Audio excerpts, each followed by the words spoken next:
Cinema ఇండస్ట్రీపై AI విప్లవం. ఫ్యూచర్లో యాక్టర్స్తో పని లేదా? రీసెంట్గా ప్రముఖ ప్రొడ్యూసర్ దిల్ రాజు ఓ ఏఐ కంపెనీతో ఒప్పందం. మరి ఏఐ ఏంటి, ఒప్పందం ఏంటి అనుకుంటున్నారా? ఈ వీడియోలో తెలుసుకుందాం.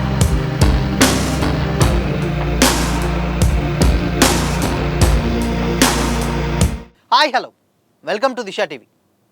ఇప్పుడు ఎక్కడ చూసినా సాధారణ మనుషుల నుండి సెలబ్రిటీల వరకు ఏఐ ట్రెండ్ నడుస్తుంది. అంటే ఆర్టిఫిషియల్ ఇంటెలిజెన్స్ అన్నమాట. ఇటీవలే రిలీజ్ అయినటువంటి రవితేజ గారి మాస్ జాతర సినిమాలో స్వగ్రియ శ్రీ చక్రి గారి గొంతు విని మ్యూజిక్ లవర్స్ అందరూ కూడా ఆశ్చర్యపోయారు. చక్రి గారి ఫ్యాన్స్ అయితే ఎమోషనల్కి కూడా గురయ్యారు. అయితే last year Tamil star hero Vijay గారి గోట్లో కూడా చనిపోయినటువంటి సీనియర్ స్టార్ హీరో విజయకాంత్ గారిని కొన్ని నిమిషాల వరకు యంగ్గా చూపించడం చాలామంది నమ్మలేకపోయారు. రజనీకాంత్ గారి లాల్ సలం కోసం ఏఆర్ రెహమాన్ గారు ఎప్పుడో చనిపోయినటువంటి సాహుల్ అమీద్, బంబా బకియా గారుల గొంతులను రీక్రియేట్ చేసి పెద్ద చర్చ జరిగింది. అయితే రీసెంట్గా కీడాకోలలో కూడా ఎస్పి బాలు గారి వాయిస్ని ఇలాగే రీక్రియేట్ చేసే ప్రయత్నం చేయడం అండ్ దాంతో విమర్శలతో పాటు వివాదం కూడా చోటు చేసుకుంది. ఇదంతా కూడా ఆర్టిఫిషియల్ ఇంటెలిజెన్స్ మహత్యమే. అయితే రీసెంట్గా రిలీజ్ అయినటువంటి అజిత్ గారి గుడ్ బ్యాడ్ అగ్లీలో కూడా యంగ్ అజిత్ గారిని చూసి ఫ్యాన్స్ అందరూ పిచ్చోళ్ళైపోయారు. ఇలా చెప్పుకుంటూ పోతే చాలా ఎగ్జాంపుల్స్ ఉంటాయి. రీసెంట్గా నిర్మాత దిల్ రాజు గారు కూడా ఒక ఏఐ వ్యాపారంలోకి అడుగుపెట్టి అఫీషియల్ అనౌన్స్మెంట్ ఇచ్చేశారు. రాబోయే రోజుల్లో ఏఐకి ఎంత గొప్ప ఫ్యూచర్ ఉందో ముందే గెస్ చేసి అవకాశాలను అందుకోవడంలో రెడీ అయిపోయారు. అయితే తెలుగులోనే కాదు, బాలీవుడ్, కోలీవుడ్లోను కూడా సినిమా మేకింగ్లో ఈ ఏఐ టాలెంట్ని వాడుకునే దిశగా ఇప్పుడు డైరెక్టర్స్ అందరూ కూడా సీరియస్గా ప్లాన్ చేసుకుంటున్నారు. ఒకప్పుడు డైరెక్టర్ శంకర్ గారు ఎలాగైతే విఎఫ్ఎక్స్ ప్రపంచాన్ని సౌత్కి తీసుకొచ్చాడో అలాగే ఏఐలో తమదైన ముద్ర వేసేందుకు కూడా ఇప్పుడు ఉన్నటువంటి డైరెక్టర్స్ అందరూ కూడా ఎగ్జైట్మెంట్తో ఇలాంటి సినిమాలు తీస్తున్నారు.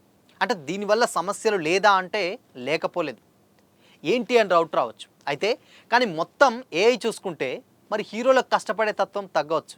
టెక్నీషియన్స్ రెమ్యునరేషన్స్లా ఏవైతే ఉన్నాయో వాళ్ళలో కూడా కటింగ్లు ఉండొచ్చు. అంతెందుకు, ఏదైనా ఒక హీరో పర్మిషన్ తీసుకుంటే మొత్తం సినిమానే ఏఐలో తీయొచ్చు.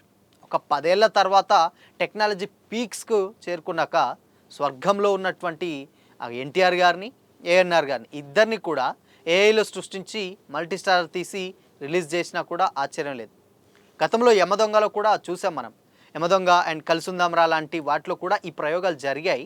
కానీ అవి అంత క్లారిటీ పరంగా తక్కువ స్థాయిలో ఉన్నాయి, క్లారిటీ పరంగా లేవు, సహజంగా అనిపించవు. కానీ ఏఐలో మాత్రం ఆ సమస్యలు ఏవి ఉండవు. నిజమేనేమో అనుకునేలా అచ్చం మనిషిలాగానే ఈ విజువల్స్ తయారు చేసుకోవచ్చు. అయితే కొద్ది రోజుల క్రితం రీసెంట్గా పెద్ది డైలాగ్ని కూడా రామ్ చరణ్ గారు ఒక ఇంటర్వ్యూలో చెప్పినట్టుగా వచ్చినట్టు వీడియో నిజమేనా అనే విధంగా ఉంది. అది స్టార్ హీరోల ప్రస్తుత లుక్స్ని, వయసులో ఉన్నప్పటి నుంచి వెళ్ళి లుక్స్ని మిక్స్ చేసి వదిలినటువంటి క్లిప్పులు కూడా ఇప్పుడు వైరల్గా మారాయి. రాబోయే సినిమాల్లో ఇప్పుడు ప్రభాస్, మహేష్ బాబు గారు, తారక్ గారు లుక్స్ ఎలా ఉంటాయో కూడా ఈ టెక్నాలజీని వాడుకొని ఆర్టిఫిషియల్గా ఫ్యాన్సే సృష్టించి ఔరా అనిపించుకుంటున్నారు. అండ్ చిరిగిపోయిన తెరల నుంచి ఐమాక్స్ 8K స్క్రీన్ దాకా థియేటర్ ఎక్స్పీరియన్స్లో ఏవైతే మార్పులు వచ్చాయో అంతకన్నా విప్లవాత్మక మార్పులు ఏఐలో చూడబోతుండడంలో ఎలాంటి డౌట్ లేదు. ఇప్పుడు పెళ్ళిళ్ళలో, ఫంక్షన్లలో కూడా ఇదే ట్రెండ్ నడుస్తుంది. ముందుగా ప్రీ వెడ్డింగ్ షూట్ చేసుకుంటే అక్కడ వాళ్ళ మదర్ కానీ లేకపోతే ఫాదర్ కానీ బ్రదర్ ఇలా ఎవరో ఒకరు చనిపోవడం, వాళ్ళు స్వర్గం నుంచి వెళ్ళి వాళ్ళ పెళ్ళికి రావడం, వాళ్ళతో టైం స్పెండ్ చేయడం, ఇదంతా ఒక ట్రెండ్ నడుస్తుంది. ఇప్పుడు చూడొచ్చు మనం సోషల్ మీడియాలో ఎక్కడ చూసినా కూడా అదే నడుస్తుంది అనమాట. సో అయితే ఇదంతా కూడా ఆర్టిఫిషియల్ ఇంటెలిజెన్స్ మహత్యమే. సో ఇవన్నీ కొన్ని మంచికి ఉన్నాయి, బట్ కొన్ని చెడుకు కూడా డెఫినెట్గా లేకపోలేదు. సో అందుకే ఇప్పుడు ఇదే ట్రెండ్ నడుస్తుంది. ప్రీ వెడ్డింగ్ షూట్స్లలో ఎక్కడ చూసినా అవి చూస్తూ వాళ్ళు ఎమోషనల్ అవ్వడం అండ్ ఇన్ఫ్యాక్ట్ మనుషుల్ని దూరం చేసినట్టు మనుషుల్ని మన మధ్య ఉండడం, క్రియేట్ చేయడం, అదొక డెఫినెట్గా ఎమోషనల్గా ఒక మంచి విషయమే. కానీ దీనివల్ల డెఫినెట్గా నష్టాలు కూడా ఉంది. అండ్ ఇక్కడి దాకా చెప్పింది మొత్తం కేవలం ఆరంభం మాత్రమే. అసలైన సినిమా ఇకపై ముందుంది. సో మరి చూడాలి ఇప్పుడు ఈ ఏఐ అనేది. సో ఫంక్షన్లలో ఎవరైతే చనిపోతే వాళ్ళ నుంచి సినిమా దాకా కూడా వెళ్ళిపోయింది. సో ఫ్యూచర్ మరి ఎలా ఉంటుందో ఎక్స్పెక్ట్ చేయలేదు.